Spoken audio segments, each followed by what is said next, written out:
இந்த நாளிலே கர்த்தருடைய வார்த்தையை தியானிக்கும்படியாக யோவான் 5ஆம் அதிகாரம் 1வது வசனத்திலிருந்து 9 வசனங்கள் வரைக்கும் இன்றைக்கு ஆண்டுடைய வார்த்தையை நம்ம தியானிக்க போகிறோம். நீ சுகமாக விரும்புகிறாயா அப்படின்னு ஆண்டவர் கேட்கின்றார். இன்றைக்கு நம்முடைய ஆண்டவர் இயேசு கிறிஸ்து சுகமாக்குகின்ற தேவன். இன்றைக்கு அவரை நம்புகிறவர்களை அவர் சுகமாக்கி கொண்டுதான் இருக்கிறார். வியாதியஸ்தர்களை சொஸ்தமாக்குங்கள் அப்படின்னு சொன்னவரு இன்றைக்கும் அவர் மரித்தேன் சதா காலங்களிலும் உயிரோட கூட இருக்கிறேன்னு சொன்னவரு இன்றைக்கு நீங்கள் விரும்பின சுகத்தை ஆரோக்கியத்தை உங்களுக்கு அவர் கொடுக்க அவர் உண்மையுள்ளவராக இருக்கின்றார். நீங்க யோவான் 5ஆம் அதிகாரத்தை நான் பார்க்கும்போது இவைகளுக்கு பின்பு யூதருடைய பண்டிகை ஒன்று வந்தது.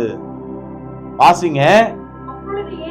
அப்பொழுது இயேசு எருசலேமுக்கு போனார். பண்டிகைக்கு அவர் போகவில்லை, பண்டிகையை கொண்டாடும்படியாய் அவர் போகவில்லை. அவர் எதற்காக கடந்து போனார்னா, எங்க இயேசு சென்றாலும் அவருக்கு அங்கே ஒரு நோக்கம் இருந்தது.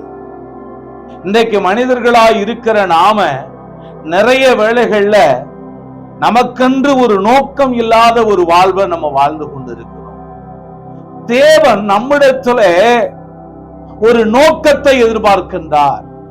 நான் எதற்காக வாழுகின்றேன், எதற்காக இந்த உலகத்துல நான் ஜீவிக்கின்றேன் ஒரு நோக்கம் இல்லாம இன்றைக்கு மனிதர்கள் வாழ்ந்து கொண்டிருக்கிறார்கள். அல்லேலூயா. இயேசு பண்டிகைக்கு கடந்து செல்லுகிறார். ஒரு நோக்கம் அவருக்கு அங்கே இருந்தது. பாருங்க, அங்கே எபிரேய பாஷையில பெதஸ்தா என்னப்பட்டதான ஒரு குளம் அங்கே இருந்தது. பெதஸ்தா என்றால் இரக்கத்தினுடைய வீடு. பெதஸ்தா என்றால் இரக்கத்தினுடைய வீடு. என்னங்க? பெத்தேல் அப்படின்னா அப்பத்தின் வீடு. பெதஸ்தா என்றால் இரக்கத்தின் வீடு. நல்லா கவனிங்க. இரக்கத்தின் வீடாகிய தேவனுடைய ஆலயத்துக்கு யாரெல்லாம் இந்த உலகத்திலே முதன்மையான முக்கியத்துவமான இடத்தை கொடுத்து வராமல் இருக்கிறார்களோ அவர்கள் தேவனுடைய நன்மைகளை பார்க்க மாட்டார்கள், தேவனுடைய சுகத்தை பார்க்க மாட்டார்கள், தேவனுடைய ஆசீர்வாதத்தை பார்க்க மாட்டார்கள். தேவனுடைய சுகம், தேவனுடைய ஆரோக்கியத்தை அவங்க பெற முடியாது. அப்ப பெதஸ்தா இரக்கத்தின் வீடு ஆண்டவராகிய இயேசு கிறிஸ்துவனுடைய பாதம், ஆண்டவராகிய இயேசு கிறிஸ்துவனுடைய சமூகம். ஆண்டவராகிய இயேசு கிறிஸ்து ஆராதிக்கப்பட வேண்டியவர். அவருடைய ஆலயத்துக்கு யார் முக்கியத்துவம் கொடுத்து வரவில்லையோ அவர்கள் தேவனுடைய நன்மையை பார்ப்பதில்லை. புரிந்து கொள்ளுங்க. பெதஸ்தா என்னப்பட்ட குளத்தின் அருகே என்ன நடந்தது பாருங்க. சப்பானிகள், சூம்பின உறுப்புடையவர்கள் முதலான வியாதிக்காரர் அநேகர் படுத்திருந்து தண்ணீர் எப்பொழுது கலங்கும் என்று அவர்கள் காத்து கொண்டிருப்பார்கள். இன்றைக்கு உலகத்துல எத்தனையோ பேர் மருத்துவமனையிலே தன்னுடைய வியாதி சுகமாக வேண்டும், தான் ஆரோக்கியமாக வேண்டும் என்று காத்து கொண்டிருக்கிறார்கள். ஆனால் எவ்வளவு பணம் செலவழித்தும் கூட என்ன செய்ய முடியல? சுகத்தை பெறவே முடியல. ஆனா என் ஆண்டவர் இயேசு கிறிஸ்து கல்வாரி சிலுவையிலே தன்னுடைய சொந்த இரத்தத்தை சிந்தி நம்முடைய பாவங்களை அவர் தன் சரீரத்தின் மேலே ஏற்றுக்கொண்டு சுமந்ததினாலே நம்முடைய எல்லா வியாதியையும் அக்கிரமத்தையும் நம்முடைய நோய்களையும் அவர் சுமந்ததினாலே அவரை விசுவாசிக்கிற எவருக்கும் அவர் இலவசமான சுகத்தை கொடுப்பதற்கு அவர் காத்து கொண்டிருக்கிறார். நீ தேவனுக்காக காத்திருக்கலனா, நீ பெதஸ்தா குளத்தின் அருகே ஆண்டவருடைய அற்புதத்துக்காக காத்திருக்கலனா, நிச்சயமா நீ ஆஸ்பத்திரியினுடைய வாசல்ல மருத்துவமனையில தான் நீ காத்திருக்கும்படியான சூழ்நிலையை அனுபவிப்ப. இங்கே சூம்பின உறுப்புடையவர்கள் அநேக வியாதிக்காரர்கள் படுத்திருந்தாங்க. பண்டிகைக்கு போன இயேசுவுக்கு பெதஸ்தா குளத்தின் அருகே என்ன வேலை? என்ன வேலை?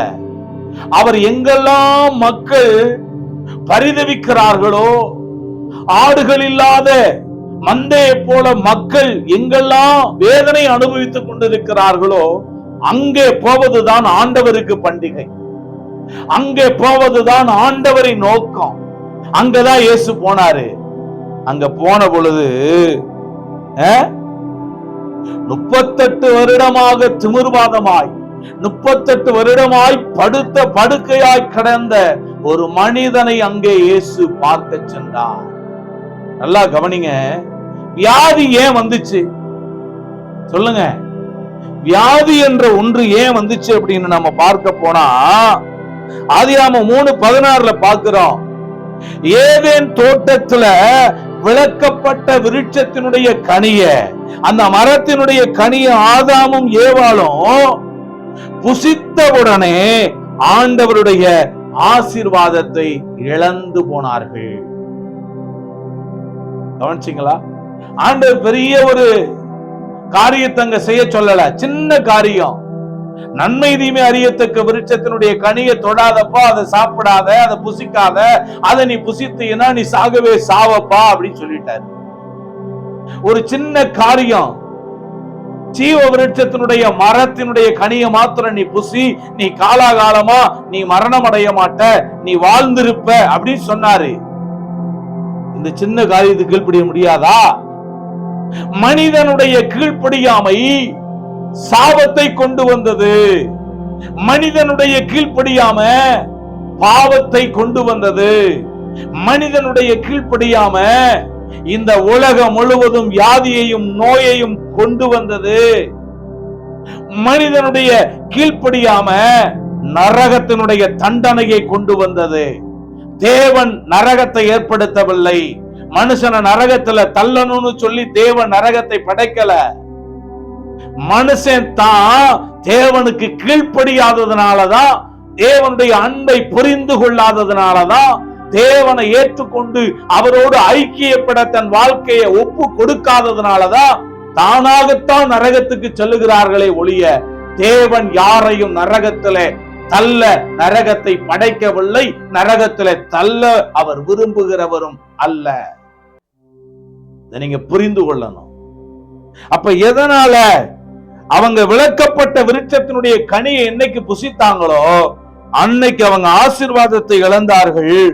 அவரது என்னன்னாங்க, அவருடைய சாபத்துக்கு உட்பட்டார்கள். கர்த்தருடைய சாபத்துக்கு உட்பட்டார்கள் என்று பார்க்கிறோம். அந்த வசனத்தை எடுத்துனீங்கன்னா வாசிக்கலாம்.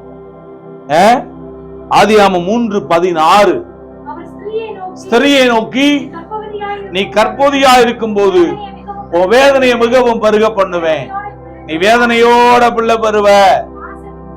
பாருங்க, எங்க ஆண்டவர் இன்றைக்கு ஸ்திரீகள் வேதனையோடு கூட பிள்ளையை பெற்றெடுக்கிறார்கள். காரணம் என்னன்னா, அவர்கள் தேவனுக்கு கீழ்ப்படியாததினாலே, பாவத்தினுடைய விளைவினாலே வியாதி, கீழ்ப்படியாதனுடைய விளைவு தேவனுடைய தண்டனை, சாபங்கள் இந்த பூமியை சூழ்ந்து கொண்டன. புரிந்து கொள்ளுங்க.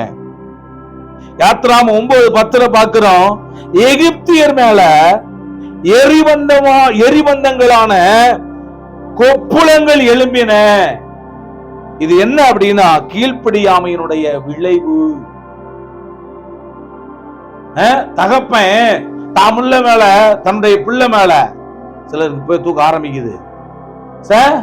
தகப்பன் தான் பிள்ளை மேல காய்ச்சல் அனுமதிப்பானா? வேணும்னே வியாதி அனுமதிப்பானா? இல்ல.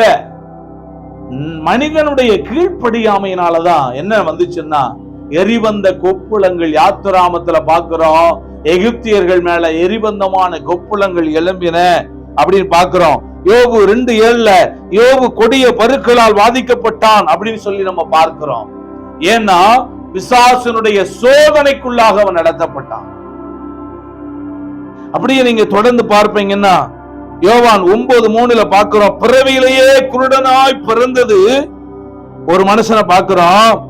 அவன் செஞ்ச பாவமும் அல்ல, அவங்க பெற்றோர் செஞ்ச பாவமும் அல்ல, தேவனுடைய கிரியைகள் அவனிடத்தில் வெளிப்படும் பொருட்டு அவன் குருடனாய் பிறந்தான் அப்படின்னு சொல்லி அங்க நம்ம வாசிக்கிறோம்.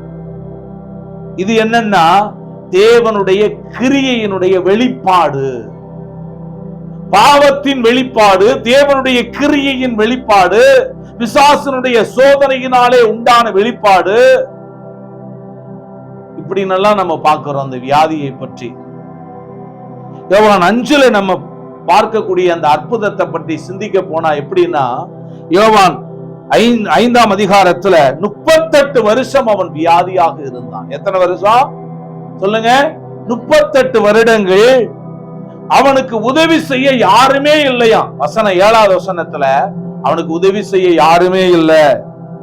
அவன் 7வது வசனத்துல அவன் என்ன செஞ்சானா, அந்த குளத்துல இறங்குவதற்கு அவன் முயற்சி செய்து கொண்டே இருந்தான். இந்த உலகத்துல உதவியற்ற ஒரு நிலைமையில நீங்கள் இருக்கலாம். ஆனா இயேசு அவர் எபினேசர், வாழ்க்கையில உனக்கு உதவி செய்ய அவர் வல்லவராக போதுமானவராக இருக்கிறார். நீங்க ஒண்ணு மட்டும்தான் செய்யணும்.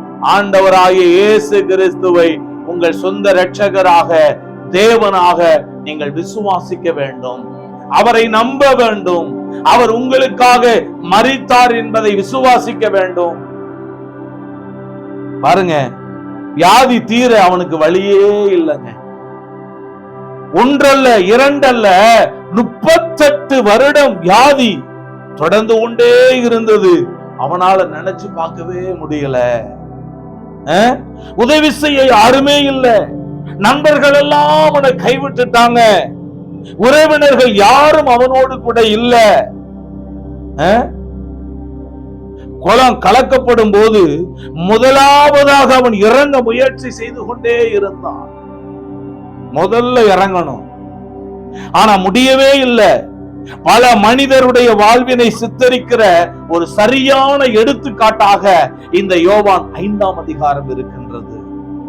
வசனத்தை படிங்க, அந்த 5வது வசனத்தை.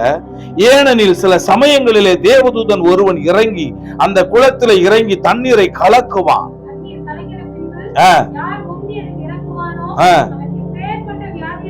கவனிங்கணும், யாரு முந்தி இறங்குவானோ அவன் எப்பேற்பட்ட வியாதிஸ்தானா இருந்தாலும் அவன் சுகமடைவான். நல்லா கவனிங்க.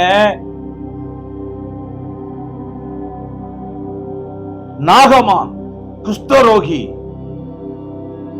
எலிசா சொல்லி அனுப்புறான், நீ யோர்தான் நதியில 7 தரம் முங்கி எழுந்துரு, நீ சுகமாவன்னு. அத அவன் கீழ்ப்படிய மாட்டான்.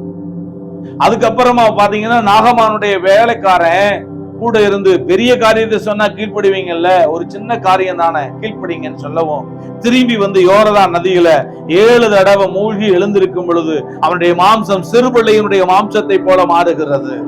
இன்றைக்கும் புரிந்து கொள்ளுங்க, தேவனுடைய ஆசீர்வாதத்தை, தேவனுடைய நன்மையை, தேவன் கொடுக்கின்ற சுகத்தை, ஆரோக்கியத்தை நீங்கள் பெறுவதற்கான ஒரே ஒரு வழி என்னன்னா, தேவனுடைய வார்த்தைகளுக்கு, தேவனுக்கு கீழ்ப்படுகிறது தான். அவருக்கு கீழ்ப்படியணும். முதல்ல அவருடைய வார்த்தைக்கு கீழ்ப்படியணும். அவர் என்ன சொல்லுகிறாரோ அந்த வார்த்தையை கேட்டு அப்படியே வாழணும், அப்படியே ஏற்றுக்கொள்ளணும். ஆண்டவரே இதோ சொல்லும், நான் அடியேன் கேட்கிறேன். சாமுவேல் சொன்னார் பாத்தீங்களா, சொல்லும் அடியேன் கேட்கிறேன். பவுல் சொன்னார் பாத்தீங்களா, தேவனுடைய தரிசனத்தை கண்டவுடனே ஆண்டவரே நான் என்ன செய்ய சித்தமாய் இருக்கிறேன். நாமும் கூட தேவனுக்கு கீழ்ப்படிஞ்சிட்டா, தேவன் சொல்லக்கூடிய வார்த்தைகளுக்கு கீழ்ப்படிஞ்சிட்டா ஆசீர்வாதங்கள் என்ன செய்ய ஆரம்பிக்கும்னா மட மட மட மடன்னு சொல்லி திறந்து நம்முடைய வாழ்க்கைக்குள்ளாக பாய ஆரம்பித்து விடும். சுகம் வர ஆரம்பித்து விடும், நன்மைகள் வர ஆரம்பித்து விடும். அப்ப நிறைய ஆசீர்வாதத்தினுடைய குறைவுக்கு காரணம் என்னன்னா, இன்னும் நாம தேவனுக்கு கீழ்ப்படிய வேண்டிய விதங்கள்ல இன்னும் நாம சரியாக கீழ்ப்படியவில்லை.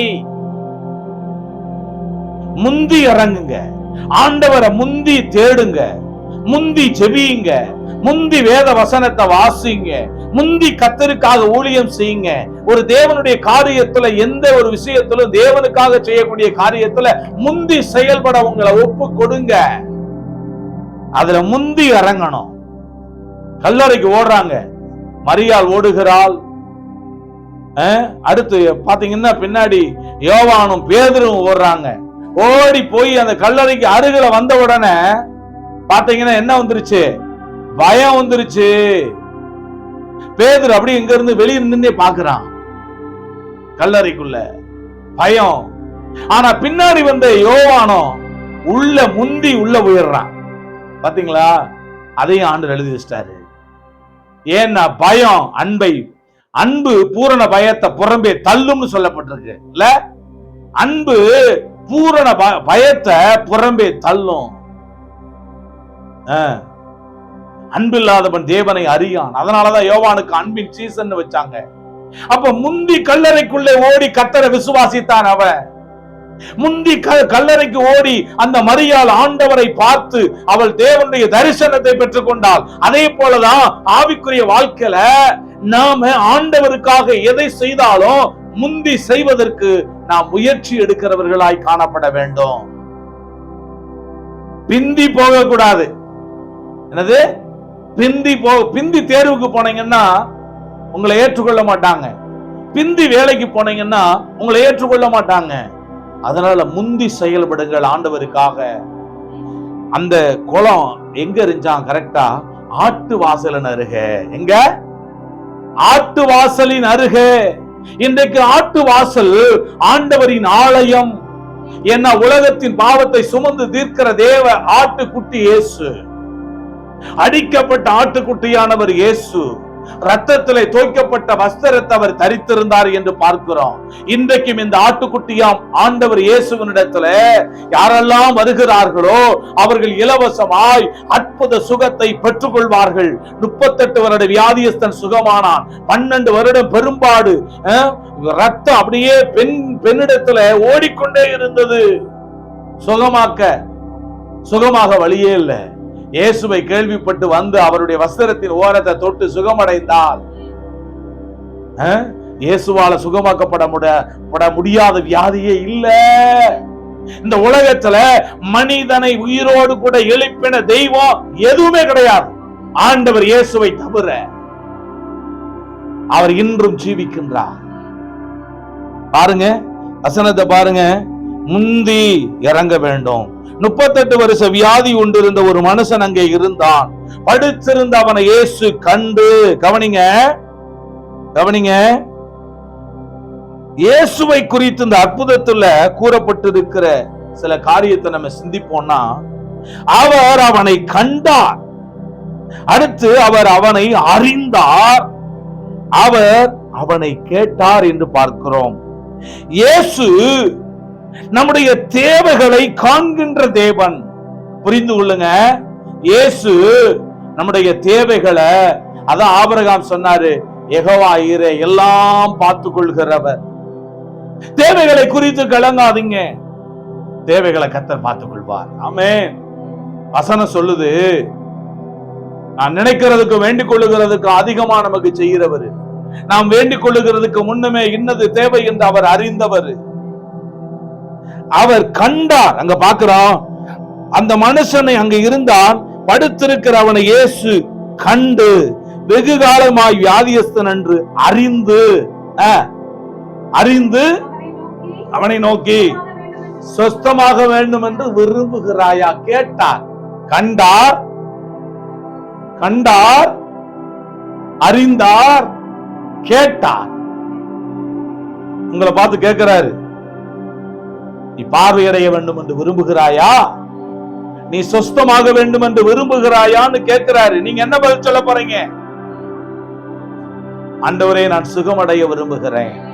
அல்லேலூயா. கண்களை திறந்து வசனத்தை கவனிங்க. வசனத்தை கேட்கலன்னா மிளகா பொடியை கண்ணுல ஊதிருவேன். வசனத்தை கவனித்து கேளுங்க. அவர் கண்டார், அறிந்தார். இயேசு நம்முடைய தேவைகளை காண்கிற தேவன். அவரது கண்கள் தேவைகளை காணும் கண்கள். நமது தேவைகளை குறித்து யாருமே கவலையே படலன்னு சொல்லி நம்ம இன்னைக்கு கலங்கி கொண்டு இருக்கிறோமா? பாருங்க, தான் புள்ள சாகிறத பார்க்க மாட்டேன்னு சொல்லி பெயர் சபாவினுடைய வனாந்தரத்துல ஆகார் அலைந்து கொண்டிருந்தால், ஆனா அந்த இடத்துல அந்த பிள்ளைக்கு தேவை தண்ணீர் என்பதை அறிந்தவர் அந்த இடத்துல அந்த பிள்ளைக்காக ஒரு துறவை ஆண்டவர் என்ன செஞ்சாருன்னா தோண்டி விட்டாரு. அந்த துறவுக்கு என்ன வச்சா பேரு? லகாய் ரோயி, எல் ரோயி, என்னை காண்கிற தேவன். அம்மா, உங்க வேதனையை அறிந்திருக்கிறார், உங்க தேவை இன்னதென்று அவர் தெரிந்திருக்கிறார். நீங்க கலங்குகிற கலக்கங்கள், உங்க வேதனைகள், உங்க வருத்தம், உங்க கவலை, உங்க போராட்டம், உங்க தனிமை, உங்களுடைய கடன் போராட்டங்கள் எல்லாத்தையும் இயேசு அறிந்திருக்கிறார். புரிந்து கொள்ளுங்க, இயேசு கிறிஸ்து நமது தேவையை காண்கிறார். பிறரிடம் கூற முடியாமல் இருதயத்தில் வேதனைகளை வைத்து நாம் தவிக்கின்றோமா?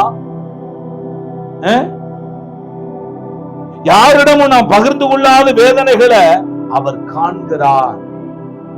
நீ வசனம் சொல்லுது, நீ படப்போகிற அந்த பாடுகளை நான் அறிந்திருக்கிறேன், இனிமே நீ வேதனை நீங்க சுகமா இருன்னு சொல்லி சொன்னாரு இல்ல? நம்முடைய தேவைகள் எல்லாம் அவருக்கு தெரியுங்க. மலைப்பிரசங்கத்துல இரண்டாவதா பாக்குறோம்.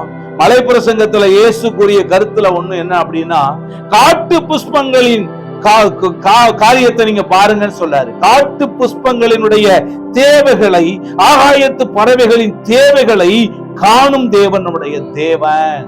கவனிச்சு பாருங்க. மேலும் நாம அறிந்திருக்கிற, நம்மை சரியா அறிந்திருக்கிற தேவன் அவர் நமது உள்ளான நிலைமைய, உண்மையான நிலைமையை அவர் அறிந்திருக்கிறார். எபிரேயர் 4:15 பாருங்க, அவர் நம்முடைய பலவீனங்களை குறித்து பரிதபிக்க கூடாத பிரதான ஆசாரியர் நமக்கு இராம எல்லா விதத்திலையும் நம்மை போல சோதிக்கப்பட்டு பாவமில்லாதிருக்கிற பிரதான ஆசாரியர் தான் நமக்காக இருக்கிறாராம். நமது போராட்டங்களை, நம்முடைய பாடுகளை, நம்முடைய பிரச்சனைகளை அவர் அறிகிறார். நம்முடைய தாயினுடைய கர்ப்பத்துல நாம் உருவாகிறதுக்கு முன்னாகவே தேவன் நம்மை அறிந்திருக்கிறார் என்று எரேமியா 1:5 நம்ம பார்க்கிறோம். கடந்த காலம் அவருக்கு தெரியும், நம்முடைய நிகழ்காலம் அவருக்கு தெரியும், எதிர்காலத்துல நம்முடைய வாழ்க்கையில என்ன நடக்கும்ன்றது அவருக்கு தெரியும். அதனால நம்ம கலங்க வேண்டிய அவசியம் கிடையாது. கர்த்தர் மேல உங்க பாரங்கள் எல்லாத்தையும் வச்சிருங்க, அவர் எல்லாவற்றையும் பார்த்துக் கொள்வார். உங்க சூழ்நிலைகள் எல்லாம், புரிந்து கொள்ளுங்க, உங்க சூழ்நிலைகள் எல்லாம் அவருடைய கட்டுப்பாட்டில இருக்கிறது. நாம பேசுவத அவர் கேட்க விரும்புகின்ற தேவன். அங்க வார்த்தையை பாருங்க, நீ சொஸ்தமாக வேண்டும் என்று விரும்புகிறாயா அப்படின்னு கேட்கிறார். நீங்க என்ன பதில் சொல்லணும்? நாம என்ன பதில் சொல்லணும்? ஆமா ஆண்டவரே, நான் சுகமடைய விரும்புகிறேன் அப்படின்னு சொல்லணும். ஆனா அதுக்கு பதில் நம்ம என்ன சொல்றோம் அப்படின்னா, நாம பேச விரும்புறது அவர் கேட்க விரும்புகிற தேவன். நமது தேவை என்னவென்று அவர் நம்மிடம் கேட்கின்றார். இன்றைக்கு நம்ம கிட்ட கேட்கிறாரு. நம்ம என்ன பதில் சொல்றோம்? நமது தேவைகளை அவரோடு நாம் பகிர்ந்து கொள்ள வேண்டும் என்று அவர் விரும்புகின்றார். நம்ம தேவை எதுவா இருந்தாலும், அதனாலதான் உள்ள தகப்பனிடத்துல போய் அப்பத்தை கேட்டா கல்ல கொடுப்பானா? எந்த மகனாயிலும் தன் தகப்பனிடத்துல போய் முட்டையை கேட்டா தேளை கொடுப்பானா? மீனை கேட்டா பாம்பை கொடுப்பானா? கொள்ளாதவர்களாகி உங்கள் பிதாக்களை நல்ல ஈவுகளை கொடுக்க அறிந்திருக்கும் பொழுது நம்முடைய தேவன் அதிக நன்மையானவைகளை கொடுப்பது நிச்சயம் அல்லவான்னு நமக்கு கற்றுக் கொடுக்கிறாரு. நான் உனக்கு என்ன செய்ய வேண்டும் என்ற கேள்வி தேவையுள்ள மக்களை பார்த்து அடிக்கடி இயேசு வேதாகமத்துல கேட்ட கேள்வி என்பதை நீங்கள் சரியாய் புரிந்து கொள்ள வேண்டும். வேத வசனங்கள் சொல்லப்படும் போது கருத்தா கேட்கணும், மனம் சலிப்படைய கூடாது. நமது தேவைகளை நாம் அறிய வேண்டும், அவைகளை இயேசு சந்திப்பார் என்று நாம் நம்ப வேண்டும். அந்த நம்பிக்கையின் அடிப்படையில அவரிடம் நமது தேவைகளை நம்ம என்ன செய்யணும்னா போய் நாம சந்தோஷமாய் தைரியமாய் நாம் கூற வேண்டும். இந்த மனிதனிடத்துல ஏசப்பா என்ன கேள்வி கேட்கிறார் அப்படின்னா, நீ சொஸ்தமாக வேண்டும் என்று விரும்புகிறாயா? ஆனா அந்த கேள்வி வேடிக்கையா தெரியுது. எப்படி? நீ சொஸ்தம். அவருக்கு தெரியும்ல 38 வருஷமா வியாதியா கிடக்குறான், நீ சுகமாகணும் விரும்புறியான்னு கேட்கலாமா? ஏன் அப்படி கேட்டார்னா, சுகம் அடைவதற்காகவே குளத்தண்டை வந்து படுத்திருக்கிறான். அவன் வெகு காலம் வியாதியா இருக்கிறான் என அறிந்து அவனை பார்த்து இயேசு இந்த கேள்வியை கேட்கிறாரு. சொஸ்தமாக வேண்டும் என்று நீ விரும்புகிறாயா? அவன் என்ன செய்யணும்னா, ஆம் என்று கூறுவதற்கு பதிலாக அவன் கதை சொல்லிட்டு இருக்கிறான் ஆண்டவரிடத்துல. என்ன கதை சொல்றான் தெரியுமா? ஆசித்து பாருங்கள். ஆண்டவரே, நான் தண்ணீர் கலக்கப்படும் போது என்ன குளத்துல, நிறைய பேருக்கு குளத்திலேயே தான், அந்த ஆஸ்பத்திரியிலேயே தான் நம்பிக்கை இருக்கு. நீ பார்க்கிற வேலையே நம்பிக்கிட்டு இருக்காத, நீ அந்த மருத்துவமனையில தான் சரியாவன்னு நம்பிக்கிட்டு இருக்காத. ஆண்டவரிடத்துல இலவசமான சுகம் எனக்கு உண்டு. ஆண்டவருடைய ஆணி வாய்ந்த தழும்புள்ள கரம் இன்றைக்கு என்னை சுகமாக்க போதுமானது என்று நம்பு. ஆமென். ஆண்டவரே, தண்ணீர் கலக்கப்படும் போது அவன் எண்ணமெல்லாம் குளத்தினுடைய தண்ணீர்ல தான் இருக்கு. இன்னைக்கு நிறைய பேரு நம்பிக்கை எதுல இருக்கு தெரியுமா? பணத்து மேல இருக்கு. நிறைய பேருடைய நம்பிக்கை அவங்களுடைய ஆஸ்தியிலையும் ஐஸ்வர்யத்தின் மேலேயும் இருக்கு. நிறைய பேருடைய நம்பிக்கை அவங்க படிச்ச படிப்பு மேல இருக்கு, தகப்பனின் ஆஸ்தி சொத்து மேல இருக்கு. உன் நம்பிக்கை குளத்து மேலையோ பணத்தின் மேலையோ உங்க அப்பா அம்மா சேர்த்து வச்சிருக்கிற சொத்து மேலையோ இருந்தா நீ கைவிடப்பட்டுருவ. கர்த்தர் மேலவோ நம்பிக்கைய வையே, காலமெல்லாம் நடத்தப்படுவ, காலமெல்லாம் போஷிக்கப்படுவ. குளத்தின் மேல தண்ணீரின் மேலதான் இருந்துச்சு. ஆனா அங்க சுகமாக்குகின்ற தெய்வம் இயேசு அங்கே வந்து நின்று அந்த கேள்வியை கேட்டுக் கொண்டிருக்கிறார். அவர்தான் சுகமாக்குகிறவர் என்பதை அவன் அறியவில்லை. அவர்தான் விடுவிக்கிறவர், ஆசீர்வதிக்கிறவர், நன்மையை தருகிறவர், படுக்கையின் நிலைமையை மாற்றுகிறவர் என்பதை அவன் அறியவில்லை. உண்மையாய் சுகமடைய வேண்டுமானால் குளத்தின் மீதல்ல, தன் மீது அவன் நம்பிக்கை வைக்க வேண்டும் என்பதை தெளிவாக்கவே இயேசு இந்த கேள்வியை கேட்டார். யார் மீது? இயேசு மீது தன் நம்பிக்கையை வைக்க வேண்டும் என்பதற்காகத்தான் அந்த கேள்வியை இயேசு அங்க கேட்கிறார். நம்ம நம்முடைய நம்பிக்கை யார் மேல வச்சிருக்கிறோம்? கர்த்தர் மேல வச்சிருக்கிறோமா? நமது நம்பிக்கை எதன் மீது இருக்கிறது? இதுதான் இன்னைக்கு சரியான தலைப்பா இருக்கும் இல்ல? நம்முடைய நம்பிக்கை எதன் மீது இருக்கிறது? யார் மீது இருக்கிறது? நமது வாழ்வினுடைய பிரச்சனைகள் பாடுகள் நீங்க நாம் எதை நம்பி இருக்கிறோம்? பிறருடைய திறமைகள் சூழ்நிலைகளை நம்புறோமா? இல்ல ஊழியக்காரர்களை நம்பிக்கொண்டு இருக்கிறோமா? உன்னுடைய வேலையை நம்பிக்கொண்டு இருக்கிறாயா? உன் சகோதர சகோதரிகளை நீ நம்பிக்கொண்டு இருக்கிறாயா?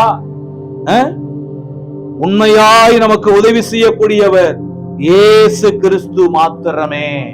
உண்மையாய் நமக்கு உதவி செய்யக்கூடியவர் இயேசு கிறிஸ்து மாத்திரமே. பலர் ஜெபிக்கலாம்,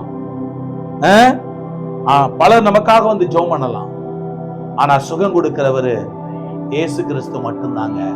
பலர் நமக்கு ஆலோசனை கொடுக்கலாம், ஆனா பிரச்சனைக்கு தீர்வு யார் தர முடியும்னா நம்ம ஆண்டவர் இயேசு கிறிஸ்து மட்டும்தான். அதனால அவரிடத்திலே நாம் செல்லுவோம், அவரிடத்திலே நம்முடைய எல்லா காரியங்களையும் தைரியமாய் சொல்லுவோம். அங்க பாக்குறோம், உடனே இயேசு அவனை நோக்கி என்ன சொன்னான்னு சொல்லுங்க.